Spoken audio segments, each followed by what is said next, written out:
के गांव के एक छोटे से घर में एक बूढ़ी औरत रहती थी। उस घर में सिर्फ एक छोटा सा कमरा था और घर के बाहर एक खुला आंगन था। उसी आंगन में मिट्टी के चूल्हे पर वो बूढ़ी औरत खाना बना रही थी। जल्दी से रोहन की शादी कर देती हूँ ताकि इतनी गर्मी में मुझे खाना न बनाना पड़े। तभी अचानक उसके बेटे ने बाहर से आवाज दी, माँ, अरे माँ, दरवाजा खोलो।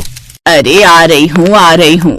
आंगन में जो घर का मेन दरवाजा था, वो दरवाजा उसकी माँ ने खोला तो देखा बाहर उसके बेटे के साथ एक लड़की भी थी। दोनों के गले में वरमाला थी। उसकी माँ ये देखकर दंग रह गई। ये सब क्या है रोहन? तूने बिना मुझे बताए शादी कर ली। मैंने तेरे लिए गांव की कितनी अच्छी लड़की देखी थी। मैं तेरी शादी उससे ही कराना चाहती थी। ये किसको उठा लाया? माँ, पर मैं इससे प्यार करता हूँ। इसका नाम ममता है। ये शहर की रहने वाली है, पढ़ी लिखी है, खूबसूरत भी है और आपकी बहुत सेवा करेगी। इतने में ममता ने अपनी सास के पैर छू लिए। सासू माँ, हमें आशीर्वाद दीजिए, गुस्सा मत कीजिए, मैं आपको कभी भी शिकायत का मौका नहीं दूंगी। अब जब शादी करके आ ही गए हो तो भगा तो दूंगी नहीं। खैर, रोहन और ममता घर के अंदर आ गए। ममता ने जब घर देखा तो दंग रह गई। इस घर में तो सिर्फ एक ही कमरा है, बाकी आंगन, यहाँ पर मैं कैसे रह पाऊंगी? और आंगन में तो इतनी धूप है कि पूछो ही मत। देखा बेटा, कदम रखते ही अपने रंग दिखाने लगी। अब देखना, ये इस घर में एक हफ्ते नहीं टिक पाएगी। फिर तुझे मेरी पसंद की लड़की से ही शादी करनी पड़ेगी। नहीं सासू माँ, ऐसा कुछ नहीं होगा। मैं और रोहन एक दूसरे से प्यार करते हैं। वो मुझे जैसे भी रखेंगे मैं रह लूंगी। खैर, वो किसी तरह उस घर में रहने लगी। रात में उसकी सास ने सोचा, कल से इसे मजा चखाऊंगी। इसके ऊपर इतना अत्याचार करूंगी कि परेशान होकर ये खुद ही भाग जाएगी। अगली सुबह 8 बजे ही पूरे आंगन में इतनी कड़क धूप हो गई कि वहां बैठना भी मुश्किल था। तभी उसकी सास ने कहा, बहू, आंगन में हमारा रसोई घर है। आज तेरी पहली रसोई भी है। जल्दी से खाना बना, रोहन को काम पर भी जाना होगा। ठीक है सासू माँ। आंगन में रसोई घर के नाम पर सिर्फ मिट्टी का चूल्हा बना हुआ था। ममता वहीं पर बैठ गई। उसने किसी तरह चूल्हा जलाया और खाना बनाने लगी। कुछ ही देर में उसके शरीर से पसीना टपकने लगा। उसकी गोरी गोरी त्वचा धूप की वजह से लाल पड़ गई। आंखों से आंसू निकलने लगे। बार बार वो अपने पल्लू से पसीना पोंछ रही थी। हे भगवान, ऐसे तो मैं ज्यादा दिन तक जिंदा ही नहीं रह पाऊंगी। उसकी सास दूर से ये सब देख रही थी। जब सुबह सुबह इसका ये हाल है तो दोपहर में क्या होगा? मुझे पक्का यकीन है कि कल तक ये खुद ही घर छोड़कर चली जाएगी। प्यार का सारा भूत भी उतर जाएगा। ममता को धूप में खाना बनाते वक्त चक्कर आ रहे थे, लेकिन फिर भी उसने हार नहीं मानी और किसी तरह खाना बनाकर तैयार कर दिया। खाना बनाकर वो जल्दी से कमरे में आई, अपने पति और सास को खाना दिया। क्या हुआ ममता, तुम्हारी आंखें और चेहरा इतना लाल क्यों है?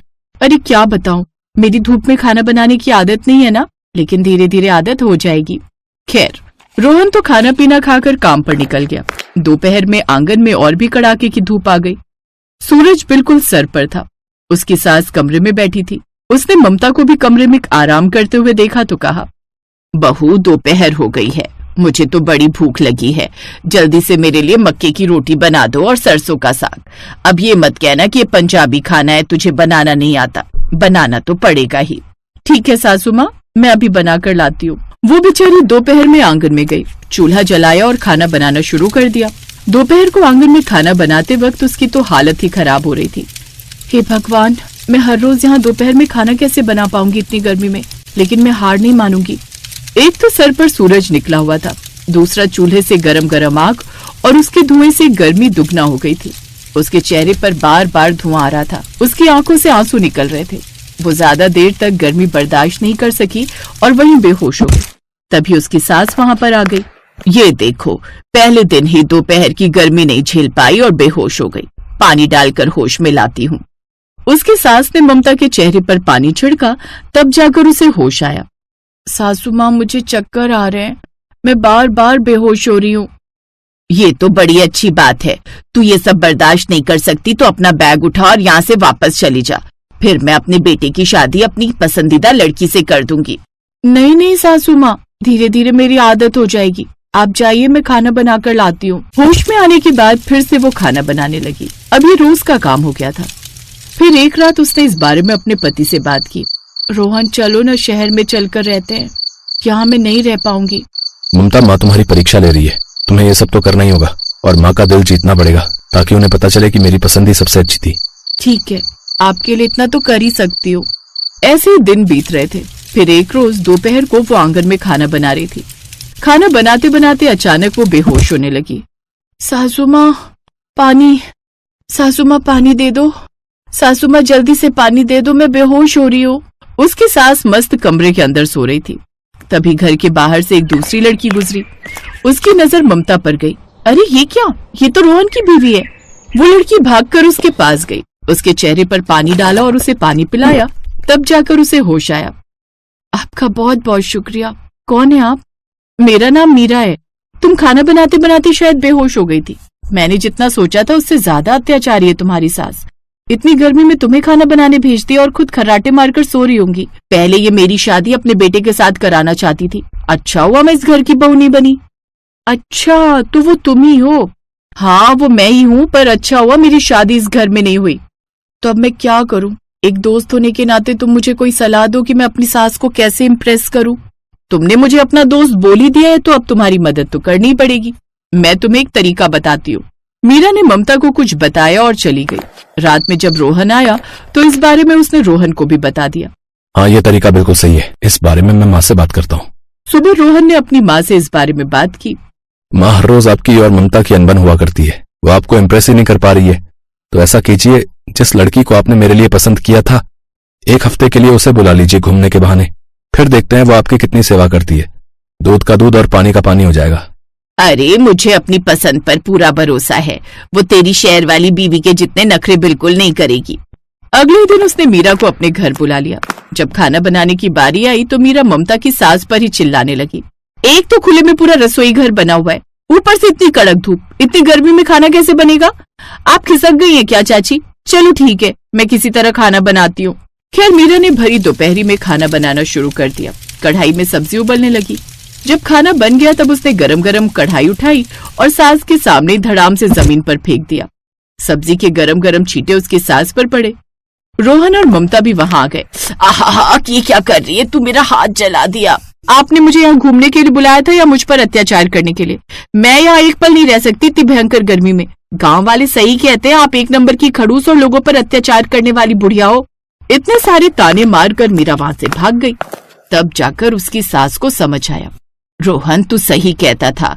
ममता शहर की होने के बावजूद यहाँ खुले में इतनी गर्मी में दोपहर को खाना बनाती थी, और ये मीरा तो गांव की होने के बावजूद इतनी अकड़ दिखा रही थी।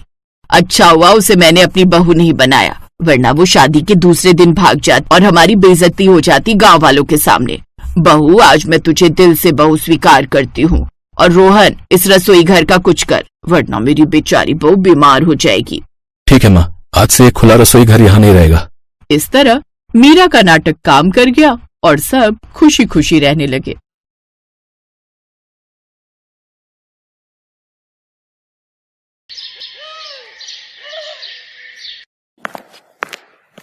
आरती, तुम इस शादी से खुश तो हो ना? जी हाँ। पता है, मैंने जब तुम्हें पहली बार देखा था ना, मैं तभी समझ गया था कि ऊपर वाले ने तुम्हें मेरे लिए ही बनाया है। और संजोग देखो, मेरे माँ बापों को भी तुम पसंद आ गई, और शायद तुम्हारे माता पिता को मैं। पर एक बात बताओ, मैं तुम्हें पसंद हूँ ये तुमसे तो पूछा गया था ना? जी नहीं। अरे ये क्या बात हुई? जिसकी शादी होनी है कम से कम उससे तो पूछा ही जाना चाहिए। जी हमारे गांव में लड़कियों से नहीं पूछा जाता है। ये तो बड़ी गलत बात है। मैंने तो आपको ठीक से देखा भी नहीं था, बस एक नजर ही देख पाई थी। अरे पर तुम तो मेरे सामने ही बैठी थी उस दिन। जी बैठी तो थी, पर नजर उठाकर आपको देखने की हिम्मत ही नहीं हुई मेरी। तो लो, अब देख लो, क्योंकि अब तो कोई चारा नहीं बचा है। अब तो हो गया अपना ब्याह। अब तो तुम्हें जीवन भर यही चेहरा देखना पड़ेगा। असल में आरती एक बहुत छोटे से गांव में रहती थी। उसकी शादी बगल के गांव सूरजपुर के रहने वाले अनिल के साथ हुई थी। अनिल बहुत ही भोला और सीधा आदमी था। फिर 2 दिन बाद। अरे वाह, ये पराठे किसने बनाए? क्यों, क्या हुआ? ऐसे क्यों पूछ रहा है? ये आपके हाथ का स्वाद तो नहीं है माँ? ये तेरी भाभी ने बनाए, तभी तो मैं कहूँ माँ ये पराठे बहुत स्वाद बने। भाभी हैं कहाँ? वो नहाने गई है, आती ही होगी। भाई मुझे तो बहुत खुशी हुई कि भैया को आप जैसी पत्नी मिल गई। ऐसा क्यों कह रहे हैं आप? अरे आप नहीं जानती इन्हें, एक नंबर के भोलू चंद हैं। मैं तो हमेशा माँ से कहता था कि देखना कोई लड़की कभी घास नहीं डालेगी इन्हें। लेकिन किस्मत देखो हमारे भैया की, कितनी सुंदर भाभी लाए हैं। लता और हरिया के घर का माहौल बड़ा ही खुशनुमा था। बड़ा बेटा अनिल जितना सीधा और शरीफ था, छोटा बेटा सुनील उतना ही शरारती और मस्करा। धीरे धीरे नई बहू आरती ने अपने स्वभाव से सबका दिल जीत लिया। अब तो आरती और सुनील की भी अच्छी पटने लगी थी। सुनील भैया बताइए खाने में क्या खाएंगे? आप मुझसे पूछ रही हैं भाभी? हाँ, हर रोज मैं घर के बड़े लोगों से पूछती हूँ, मगर कभी घर के सबसे छोटे से भी तो उनकी पसंद पूछनी चाहिए ना। कसम से भाभी, आज आपने बता दिया कि आप कितनी अच्छी हैं, वरना मुझसे तो यहाँ कोई पूछता ही नहीं कि मुझे क्या पसंद है। वैसे भाभी मुझे ना आपसे एक जरूरी बात करनी थी। हाँ बोलो ना भैया। यहाँ नहीं भाभी, अगर माँ पापा ने सुन लिया तो बवाल हो जाएगा। आप एक काम करो, जब आपका काम पूरा हो जाए तो हम छत पर बात करेंगे। ठीक है, मैं आ जाऊंगी। ये कहकर सुनील छत पर चला गया और फिर थोड़ी देर बाद आरती भी वहां आ गई। अरे वाह, छत पर कितना अच्छा लग रहा है ना, कितना अच्छा मौसम है। अरे भाभी आपको इस मौसम की पड़ी है, और यहाँ मेरे जीवन में पतझड़ आने वाला है, मेरी मदद करो भाभी। मैं कुछ समझी नहीं भैया। भाभी वो कमलापुर का नाम सुना है ना आपने? वहाँ एक लड़की रहती है रितु, मैं उससे प्यार करता हूँ। हे भगवान, ये क्या कह रहे हो भैया? प्रेम विवाह करना चाहते हो आप? हाँ भाभी, लेकिन रितु को देखने रिश्ते वाले आने लगे हैं और उसकी जल्दी ही किसी से शादी हो जाएगी। उधर उसकी जान सूख रही है और इधर मुझे चैन नहीं आ रहा। अब अच्छा, मैं कोशिश करती हूँ। सुनील ने भोली भाली आरती को बड़ा खतरनाक काम सौंप दिया था, पर आरती ने भी अपने सास ससुर से जिद करके उन्हें मना लिया और आखिरकार सुनील की शादी रितु से हो गई। रितु एक अमीर जमींदार की बेटी थी। ये क्या माँ जी, आप लोग चूल्हे पर खाना बनाते हो? हाँ छोटी बहू। क्या माँ जी, आजकल चूल्हे पर खाना कौन बनाता है? अरे मैं बनाती हूँ ना, तेरी जेठानी आरती बनाती है और हमारे गांव की तो सारी औरतें बनाती हैं।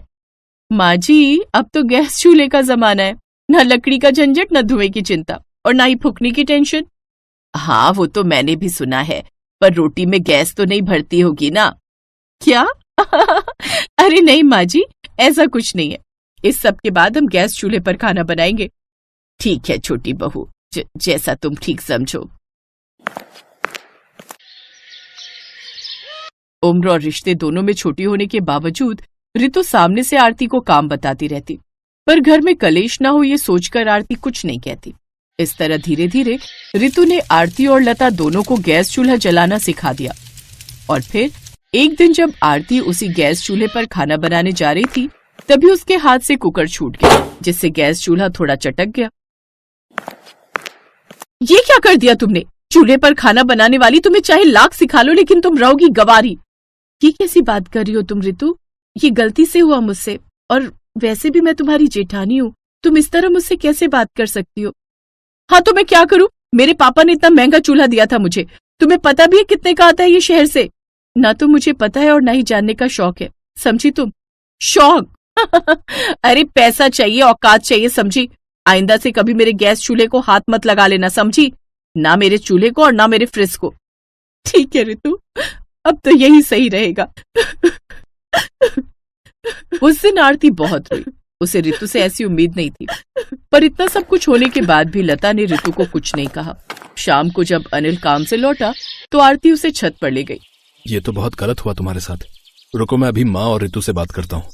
मत करिए, माँ जी पूरी तरह से उसकी बातों में आई हुई हैं, और रितु के अंदर से भी उसका पैसा और घमंड बोल रहा है। आज से ये छत ही मेरी रसोई है और हम दोनों आज से यही खाना खाएंगे। ठीक है आरती, तुम जैसा कहो, मैं हमेशा तुम्हारे साथ हूँ। पूरे 2 दिन बीत गए, लेकिन बारिश नहीं थमी, जिसकी वजह से पूरे गांव में धीरे धीरे पानी का लेवल बढ़ने लगा और देखते ही देखते उसने बाढ़ का रूप ले लिया। अरे रितु देख तो, घर में पानी घुस रहा है। अब क्या होगा माँ जी? अब हम क्या करें? सबसे पहले तो रसोई में से अपना गैस चूल्हा हटा। अब ऐसा कर, ऊपर छत पर ले चल उसे, वहाँ आरती की रसोई में ले जाकर रख दे उसे, वो मना नहीं करेगी। डर के मारे रितु ने गैस चूल्हे को वहीं छोड़ा और अपनी जान बचाने के लिए छत पर भागी। उसने देखा कि लता और पूरा परिवार आरती की छप्पर वाली रसोई में दुबका बैठा है। वो बारिश में भीगती रही, पर आरती की रसोई के अंदर आने की उसकी हिम्मत ही नहीं हुई। बाद में लड़ लेना जितना भी लड़ना है, फिलहाल अंदर आ जाओ, वरना बीमार पड़ जाओगी देवरानी जी। रितु आखिरकार मजबूर होकर आरती की रसोई के अंदर आ ही गई। फिर आरती ने कहा, शाम को साग और रोटी बना रही हूँ, रितु तुम खा लोगी ना, या कुछ और बनाऊं तुम्हारे लिए? आरती की बात सुनकर रितु की आंखों से पश्चाताप के आंसू गिरने लगे। वैसे ये मिट्टी वाला चूल्हा भी इतना बुरा नहीं है, थोड़ा टाइम लगता है पर खाना अच्छा बनता है इस पर। भाभी आप सिखाएंगी मुझे इस चूल्हे पर खाना बनाना, क्योंकि मेरा गैस चूल्हा तो नीचे ही रह गया पानी में। रितु की बात सुनकर सभी लोग हंसने लगे और आरती की छत की रसोई और उसके चूल्हे ने पूरे परिवार को फिर से एक कर दिया।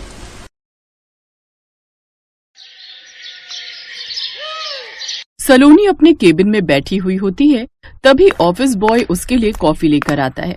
ये लीजिए मैडम आपकी कॉफी। हाउ डेयर यू, बिना मेरी परमिशन के अंदर आने की तुम्हारी हिम्मत कैसे हुई? तुम्हें कुछ मैनर्स है या नहीं? ओह, वैसे तुम गरीबों को कौन सी सेंस होती है? अब बाहर जाओ और पहले मेरे केबिन का गेट नॉक करो, उसके बाद ही अंदर आना। और हाँ, मे आई कम इन बोलना, तभी अंदर आना। उसकी बात सुनकर ऑफिस बॉय वापस बाहर जाता है और दरवाजा नॉक करके कहता है, क्या बोलना था? वो क्या बताई थी मैडम? मी कम कम मेम साहब। हाँ मेम साहब, मी कम कम। उफ, ये गवार। हाँ, आ जाओ अंदर। ऑफिस बॉय अंदर आकर उसे कॉफी देता है, लेकिन गुस्से में सलोनी वो कॉफी उसके ऊपर गिरा देती है। मेम साहब, ये आपने क्या किया? ये तुझ गरीब की सजा है, समझा? तभी सलोनी के पापा वहां आ जाते हैं। ये तुमने क्या किया सलोनी? तुम्हारी इन्हीं सब हरकतों की वजह से तो कोई भी ऑफिस बॉय यहाँ 3 महीने से ज्यादा नहीं टिकता। मेम साहब, गरीबों के साथ ऐसी बदतमीजी ठीक नहीं। भगवान करे कल को आपको भी गरीबी के दिन देखने पड़े। सलोनी शहर के एक बड़े बिजनेसमैन की बेटी थी, जो कि गरीबों को अपने पैर की धूल समझती थी। वो बड़ी घमंडी थी। ये तुमने क्या किया सलोनी? ओह कम ऑन डैड, इन गरीबों के साथ तो ऐसा ही करना चाहिए। तभी वहां उनकी कंपनी में काम करने वाला रोहित आता है। मे आई कम इन सर? यस सर, ये फाइल रेडी है, आप चेक कर सकते हैं। रोहित को देखते ही सलोनी का सारा गुस्सा शांत हो जाता है, क्योंकि मन ही मन वो रोहित को पसंद करने लगी थी और रोहित भी उसे पसंद करता था। लेकिन रोहित उनकी कंपनी में काम करने वाला एक एम्प्लॉय था, साथ ही अपने घर में कमाने वाला भी वो इकलौता ही था। उसके परिवार में उसके माता पिता के अलावा एक छोटा भाई था जो अभी पढ़ाई कर रहा था, इसलिए घर की सारी जिम्मेदारियां रोहित पर ही थी। सलोनी ने बार बार रोहित को शादी के लिए फोर्स किया, जिस कारण रोहित भी उसे इनकार नहीं कर पाया और कुछ दिनों बाद सलोनी ब्याह कर अपने ससुराल आ गई। रोहित का परिवार एक मिडिल क्लास परिवार था, जहां हर खर्च सोच समझ कर करना होता था। शादी के कुछ दिन बाद, रोहित मुझे 20,000 रुपए चाहिए। क्या? लेकिन क्यों? क्यों मतलब? शॉपिंग पर जाना है। जब से मैं यहाँ पर आई हूँ मैंने अपने लिए नए कपड़े ही नहीं बनवाए। लेकिन अभी तो हमारी शादी को महीना भर ही हुआ है। शादी पर वैसे भी तुमने कितने सारे कपड़े बनवाए हैं। हाँ, तो मेरा फिर मन है कपड़े बनवाने का। लेकिन सलोनी तुम समझो, अगर मैं 20,000 तुम्हें दे दूंगा तो बाकी सब घर खर्च चलाने में मुझे दिक्कत हो जाएगी। गुस्से में सलोनी वहां से चली जाती है। उनकी शादी के कुछ दिनों बाद से ही उनमें झगड़े शुरू हो गए, क्योंकि सलोनी की फरमाइशें बढ़ती जा रही थी। लेकिन फिर भी रोहित उसे खुश रखने की कोशिश करता था। ऐसे ही एक रोज, माँ सलोनी कहाँ है? बेटा, सलोनी तो बाजार गई हुई है, काफी देर हो गई, एक बार फोन करके देख। हाँ मैं करता हूँ। वैसे मैं सोच रहा था अगले हफ्ते सलोनी का जन्मदिन आ रहा है, तो क्यों ना हम घर पर एक छोटी सी पार्टी रखें। सलोनी को अच्छा लगेगा। वर्षा दीदी और जीजू को भी बुला लेंगे। हाँ, ये तो बहुत अच्छी बात है बेटा। सलोनी का इस घर में पहला जन्मदिन है, अगर हम उसका जन्मदिन करेंगे तो उसे अच्छा लगेगा। रोहित बेटा, एक काम कर, मेरे जो मित्र हैं उनका केटरिंग का काम है, वो घर में पार्टी की अच्छी व्यवस्था कर देंगे। मैं उन्हें फोन मिला देता हूँ। तभी सलोनी आ जाती है।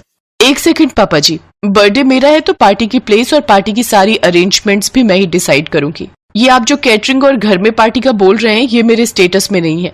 मुझे अपने तरीके से अपना जन्मदिन मनाने की आदत है और मैं पहले ही 7 स्टार होटल में बुकिंग करके आ चुकी हूँ। और हाँ, टेंशन लेने की कोई जरूरत नहीं है, सारा अरेंजमेंट मेरे पापा देख रहे हैं। उन्होंने मुझे अपना क्रेडिट कार्ड दे दिया था, मैं उससे बिलिंग करके घर आ रही हूँ। बस आप सब तैयार रहना, मेरे बर्थडे की शाम 7 स्टार होटल में पार्टी है, तो आप सभी थोड़ा अच्छे से बनकर चलिएगा, मेरी इंसल्ट ना हो बस। सलोनी, ये क्या तरीका है? रोहित गुस्से में आने ही वाला था कि तभी उसकी माँ उसे रोक देती है। रोहित बेटा, आराम से, कोई बात नहीं। सलोनी का पहला जन्मदिन है, उसे अपने हिसाब से करने दे, हमारा बीच में बोलना ठीक नहीं। अगर वो चाहती है कि हम उसके जन्मदिन पर उसके साथ होटल जाएं, तो हम सब जरूर जाएंगे, आखिर वो इस घर की बहू है। रोहित बेटा, तुम्हारी माँ ठीक कह रही है और फिर जन्मदिन मनाने से सलोनी की खुशी देखनी है कि वो किसमें खुश है। अब कहीं भी मनाओ, चाहे घर में या बाहर। माँ मैं अभी आता हूं। रोहित कमरे में जाता है और सलोनी पर गुस्सा होने लगता है। सलोनी मैं कोशिश कर तो रहा हूं कि तुम्हें हर तरह से खुश रखूं, पर तुम हो कि बीच में अपने घर वालों को ले आती हो। तुम्हें क्या जरूरत थी 7 स्टार होटल में इतनी बड़ी पार्टी रखने की? तुम मुझे कहती तो मैं तुम्हारे लिए किसी अच्छे रेस्टोरेंट में बुकिंग कर देता, पर तुम हमेशा अपनी अमीरी का रौब दिखाती हो। सलोनी ये सब ठीक नहीं है। अरे ठीक कैसे नहीं है? तुम जानते हो मेरे बर्थडे के लिए मेरे घर में सबको बहुत इंतजार रहता है। मेरी फ्रेंड्स, मेरे फैमिली मेंबर सब मेरा बर्थडे बहुत धूमधाम से मनाते हैं। एक तो मैंने तुम्हारे घर वालों की इज्जत बचाई है। सब मेरे से बर्थडे पार्टी के लिए कह रहे थे। अब मैं यहाँ छोटे से घर में तो किसी को बुला नहीं सकती थी, और तुम्हारे पापा की बात सुनकर तो मुझे वैसे ही हंसी आ रही है। पता नहीं कौन सी कैटरिंग की बात कर रहे हैं। बस अब मेरा मुंह मत खुलवाओ, और तुम लोगों को मैंने बोल दिया है मेरे बर्थडे वाले दिन शाम को अच्छे से रेडी हो जाना। इसके बाद मुझे इस बारे में कोई बात नहीं करनी। सलोनी के व्यवहार से रोहित और उसके माता पिता थोड़े दुखी थे, पर सलोनी अब उनके घर की बहू थी, इसलिए उन्होंने ज्यादा कुछ नहीं कहा। सलोनी अपनी ननद वर्षा और उसके पति को भी बर्थडे के लिए इनवाइट करती है। सब लोग खाने की टेबल पर बैठे हुए थे। रोहित ये क्या, माँ जी ने शॉल ओढ़ रखी है। वो तो ऐसे कपड़े पहनकर आई है जैसे दिसंबर की ठंड हो। तुम्हें पता है गर्मी का मौसम है और ये शॉल ओढ़कर आ गई है। सलोनी माँ को एसी में बैठने की आदत नहीं है, और यहाँ फुल एसी चल रहा है। माँ ज्यादा देर एसी में नहीं बैठ सकती, पर वो तुम्हारे लिए यहाँ आई है। अब यहाँ तो काफी समय लग जाएगा, और एसी में उनसे बैठा नहीं जाएगा, इसलिए मैंने ही उन्हें बोला था कि वो कोई शॉल रख ले। इसमें हर्जी क्या है? सलोनी बेटा जरा इधर आना। आई पापा। सलोनी बेटा केक कट चुका है। अपने ससुराल वालों की पसंद का क्या ऑर्डर करना है वो पूछ लो। हम सब ने तो अपनी पसंद का ऑर्डर कर दिया है। पापा ये सब तो वही दाल रोटी खाने वाले हैं। इन सब ने 7 स्टार होटल का खाना शायद ही कभी खाया हो। पहले वो देखो ना, वर्षा दीदी के बच्चे ऐसे कोल्ड ड्रिंक पी रहे हैं जैसे उन्होंने लाइफ में कभी कोल्ड ड्रिंक पी ही ना हो। सच कैसे गवार ससुराल वालों को बुला लिया मैंने अपनी बर्थडे की पार्टी में। तभी वर्षा वहां से गुजरते हुए सलोनी की बात सुन लेती है और वो अपने दोनों बच्चों को समझाकर बैठा देती है। रोहित के मम्मी पापा ज्यादा हैवी खाना नहीं खाते थे, तो उन्होंने दाल और चपाती ही खाई। रोहित का मन थोड़ा खराब था और वर्षा भी सलोनी की बातें सुन चुकी थी, पर सलोनी के बर्थडे की वजह से कोई कुछ बोल नहीं रहा था। कुछ देर बाद उसे उसके दोस्त दोबारा डांस के लिए बुलाने लगते हैं। सलोनी आ ना यार, थोड़ा और डांस करते हैं, तेरा बर्थडे है, कितना मजा आ रहा है यार। यार बहुत थक गई हूँ, इतनी देर तो तुम लोग के साथ डांस किया है। अच्छा ठीक है चलो। सलोनी जैसे ही दोबारा डांस के लिए उठने लगती है, अचानक चेयर के कोने से उसकी ड्रेस फंस जाती है और पीछे से पूरी फट जाती है। सलोनी एकदम से बैठ जाती है। अब यार मेरे ना पैर में एकदम दर्द हो गया है, एक काम करो तुम लोग करो डांस, मैं अभी आती हूँ। सलोनी बेटा मैं जरा तुम्हारे पापा के साथ रिसेप्शन पर होकर आती हूँ, तुम्हें काम तो नहीं है ना? नो मॉम मैं ठीक हूँ, आप हो आओ। काफी देर तक सलोनी चेयर से जब नहीं उठी तो रोहित परेशान हो गया। क्या बात है सलोनी, तुम इतनी परेशान क्यों हो रही हो? मुझसे तो कह सकती हो। रोहित मेरी ड्रेस पीछे से फट गई है और वो इतनी ज्यादा फटी है कि मैं उठ भी नहीं सकती। अब सबसे मैं क्या कहूँ कि मैं क्यों नहीं खड़ी हो सकती? बहुत देर से सब मुझे बुला रहे हैं, मुझे कुछ समझ नहीं आ रहा मैं क्या करूँ। रोहित अपनी माँ और बहन से इस बारे में बात करता है। वो लोग सलोनी के पास जाती हैं। सलोनी बेटा तुम चिंता मत करो, ये लो तुम मेरी शॉल ओढ़ लो, तुम आराम से खड़ी हो सकती हो। रुको मेरे पास ये केशवी का रबर बैंड है, मैं इस शॉल को थोड़ा स्टाइल में तुम्हें पहना देती हूँ। आजकल रील में आता है ना अलग अलग तरीके से शॉल को पहनना, मैं उसे स्कार्फ के स्टाइल में तुम्हें पहना देती हूँ। वर्षा सलोनी को स्कार्फ की तरह शॉल पहना देती है। सब लोग सलोनी को इस नए लुक में देखकर उसकी बहुत तारीफ करते हैं। किसी को ये पता नहीं था कि सलोनी ने आखिर इस स्कार्फ की तरह शॉल क्यों पहना है। अरे वाह सलोनी, ये शॉल का स्टाइल तो बहुत ब्यूटीफुल लग रहा है। वो मुझे थोड़ी ठंड लग रही थी इसलिए माँ जी ने अपना शॉल मुझे दे दिया और वर्षा दीदी ने इसे स्टाइल में पहना दिया। बहुत केयरिंग है मेरे ससुराल वाले, मेरी बहुत केयर करते हैं। आई एम वेरी लकी कि मुझे इतनी अच्छी ससुराल मिली है। थैंक यू माँ जी, थैंक यू दीदी। सलोनी समझ चुकी थी कि वो घमंड में आकर अपने कितने अच्छे ससुराल वालों का मन दुखा रही थी। सलोनी अपने व्यवहार को बदलती है और उस दिन से वो अपने ससुराल वालों को बेहद प्यार और सम्मान देने लगती है।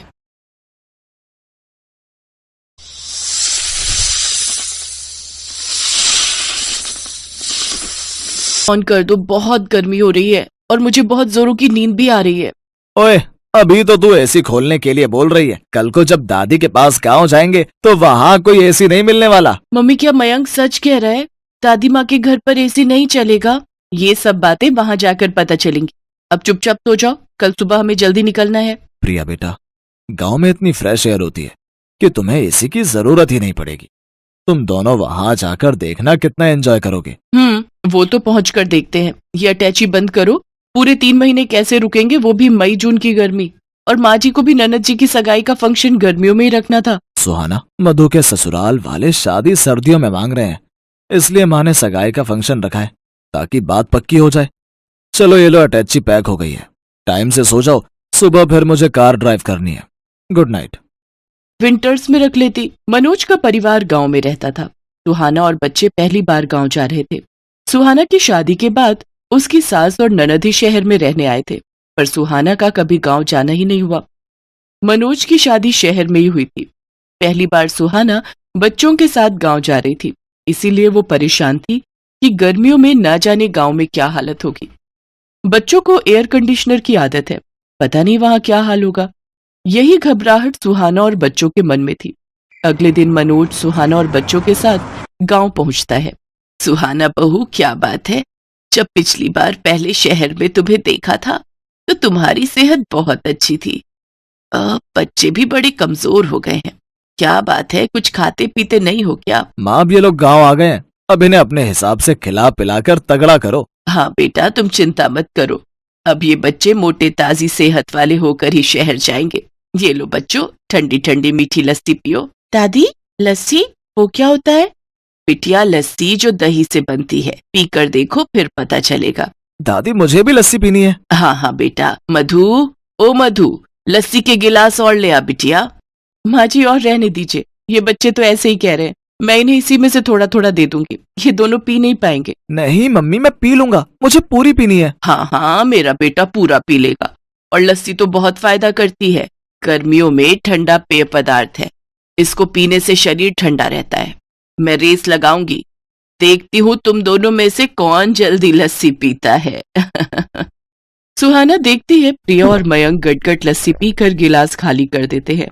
उन्होंने बहुत शौक से लस्सी पी थी। कई बार सुहाना शहर में बच्चों को दूध या दही देती थी तो नहीं लेते थे, जबरदस्ती देना पड़ता था। पर आज तो दोनों बच्चे लस्सी को एकदम से पी गए। दादी, मैं फर्स्ट हूँ। दादी, मैं फर्स्ट हूँ। हाँ हाँ, दोनों फर्स्ट आए हो। अब तुम दोनों को इनाम मिलेगा। ये देखो, बाग के पके हुए मीठे मीठे रसीले आम। तुम दोनों बच्चों को आम पसंद है ना? वाव, मैंगो। मैंगो तो मुझे बहुत पसंद है। बस, तो फिर अब हम इन आमों को बाल्टी में ठंडे पानी में भिगो देंगे ताकि इनकी गर्मी निकल जाए और ये ठंडे हो जाए। फिर मैं इन आमों को रात में तुम्हें खाने के लिए दूंगी। सच माँ, बच्चे गांव आकर कितना कुछ सीख जाएंगे। बस, आज पहला दिन है ना, तो ये सोच रहे हैं कि बच्चे कुछ नहीं कहेंगे। 1-2 दिन बाद देखना कितना शोर मचाएंगे। अब आज रात को जब इनको एसी नहीं मिलेगा ना, तब पता चलेगा शहर की गर्मी और गांव की गर्मी में कितना फर्क है। गर्मी के मारे जब पसीने छूटेंगे, मच्छर काटेंगे, तब कहेंगे वापस शहर चलो। क्या हुआ भाभी, आप क्या सोचने लगे? ये लो आपकी लस्सी। और शाम के खाने के लिए मैंने दाल चावल, अरबी की सूखी सब्जी और मटर पनीर बनाया है। वो माँ कह रही थी कि बच्चे दाल चावल पता नहीं खाए या ना खाए, इसलिए मटर पनीर शौक से खा लेंगे। हाँ हाँ ठीक है, वैसे मैं आऊँ क्या तुम्हारी हेल्प के लिए? नहीं नहीं भाभी, वो तो सब लोग मिलकर कर रहे हैं, आप आराम करो। कितने दिनों बाद तो हमसे मिलना हुआ है। मैं थोड़ी देर में खाली होकर आपसे बात करती हूँ, आप माँ के साथ बैठकर बातें करो। बच्चे गांव आकर सचमुच बहुत खुश थे। वो अपनी दादी और बाकी सब रिश्तेदारों के साथ खूब हंस खेल रहे थे। रात के समय प्रिया बोली, दादी गर्मी लग रही है, एसी ऑन करना है। अरे बच्चों, तुम दोनों मेरे साथ छत पर चलो, सबके बिस्तर छत पर ही बिछाए हैं। माँ, कितने दिनों बाद आज हम सब मिलकर छत पर सोएंगे। सचमुच बहुत ही बढ़िया नींद आएगी। अब तो मेरी आंख सुबह ही खुलेगी। मधु, मुझे तो एक मोटी चादर दे देना, रात को ठंड हो जाती है। ठीक है भैया। मनोज, कितनी बार तुम्हें कहा था कि गांव आने से पहले एक एसी गांव में भिजवा दो ताकि यहाँ फिटिंग हो जाती तो हम कमरे में आराम से सो सकते थे। सुहाना, हम लोग शहर में रहते हैं और मधु कुछ टाइम बाद अपने घर चली जाएगी। माँ को एयर कंडीशनर की आदत नहीं है। मैंने माँ को कहा था, पर उन्होंने कहा था कि वो कभी यहाँ रहती है, कभी हमारे पास शहर में, तो एयर कंडीशनर लगाने का फायदा ही क्या। यहाँ पर तो सब लोग छत पर ही सोते हैं। बहुत बढ़िया नींद आती है। यहाँ कोई नहीं चलाता एसी, सबको खुली हवा में सोने की आदत है। और देखो बच्चे भी माँ के साथ कितने आराम से छत पर सोने चले गए हैं। सुहाना देखती है कि बच्चे छत पर अपनी दादी के साथ लेटे हुए कहानी सुन रहे थे और कहानी सुनते सुनते सो गए। सुहाना हैरान रह जाती है। कुछ दिनों बाद मधु की सगाई का फंक्शन बहुत अच्छे से हो जाता है। बच्चे जब तक गांव में रहे उन्होंने एक बार भी किसी बात को लेकर जिद नहीं की। गांव की गर्मी का असर बच्चों पर बिल्कुल भी नहीं हुआ। सुहाना समझ जाती है कि उसकी सोच गलत थी। बच्चों ने गांव की गर्मी को खूब एंजॉय किया। जिस तरह शहर में गर्मी से बचने के मशीनरी साधन उपलब्ध हैं, उसी तरह गांव में गर्मी से बचने के प्राकृतिक साधन उपलब्ध हैं। वो खुश थी कि बच्चों को हर स्थिति में रहने की आदत हो गई, भले ही वो गांव में रहे या फिर शहर में। वो अपने आप को स्थिति के अनुसार बदल लेंगे। बच्चों, तुम सब बहुत याद आओगे। अब तो तुम्हारे साथ रहने की आदत हो गई है। माँ तो फिर आप और मधु शहर आ जाना, बच्चों को भी अच्छा लगेगा। हाँ बेटा, आऊंगी। थोड़ी गर्मी कम हो जाए फिर मैं जरूर आऊंगी। बच्चे कहाँ गए? रुको मैं देखती हूँ। सुहाना देखती है प्रिया और मयंक तो हैंडपंप के पास खड़े हुए ठंडे ठंडे पानी से मुंह धो रहे हैं और खुशी से उछल कूद कर नाच रहे हैं, मानो वो गर्मी के मौसम के साथ खुशी खुशी खेल रहे हो। ये लो बच्चों और मुंह। सुहाना की आंखें खुशी से भर आती हैं और वो सबसे विदा लेकर आंखों में ढेर सारे सपने बटोरकर बच्चों और मनोज के साथ वापस शहर लौट आती है। पर शहर आने के बाद भी बच्चे गांव की बातें करते नहीं थक रहे थे। ये देख सुहाना और मनोज की खुशी का ठिकाना नहीं था।